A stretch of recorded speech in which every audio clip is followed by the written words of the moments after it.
Aventure. Le fait d'écrire pour moi est la dernière aventure fascinante du 21e siècle, maintenant que l'on a conquis la Napurna, que l'on a conquis la Lune. Aller sur Mars ne m'intéresse pas. Escalader le Kilimandjaro non plus.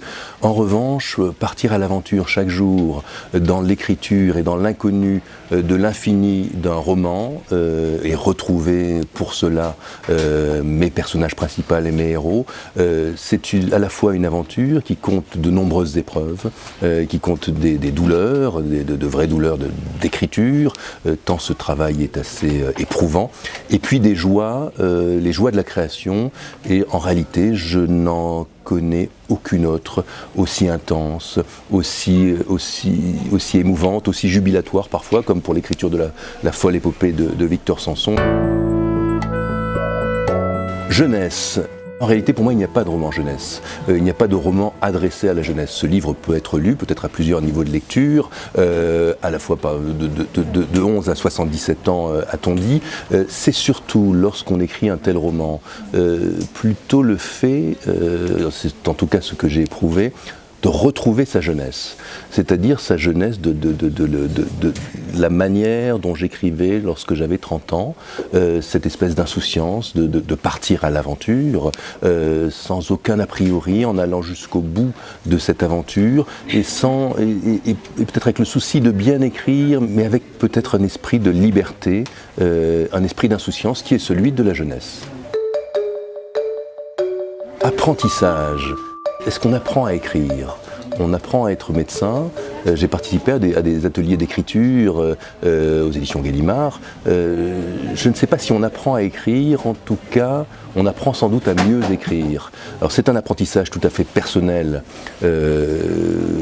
pour la plupart des écrivains, c'est-à-dire qu'on a l'impression, à force d'écrire, de connaître mieux ses défauts, de s'appuyer mieux sur ses qualités, et parfois de régresser complètement, mais cela peut être du jour au lendemain, dans cette aventure justement de l'écriture. C'est un long apprentissage, un peu comme la vie est un long apprentissage. Filiation, c'est sans doute le sujet principal de mes romans, de la folle épopée de Victor Sanson, comme du cas Edouard Einstein, comme sans doute de l'exercice de la médecine. Il y a sans doute un fils attardé chez moi, un père qui est une mère en réalité,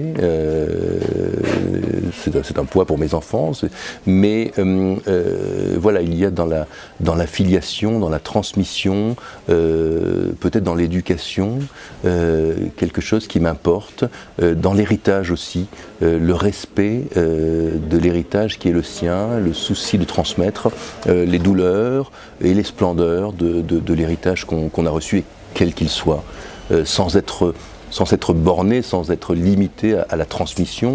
Il faut aussi s'en évader, il faut aussi s'en libérer, mais il y a une forme de respect de qui on a appris à être, qui m'importe beaucoup. Histoire. Dans mon écriture et dans mes romans, il y a le souci à la fois de raconter la grande histoire sans cesse.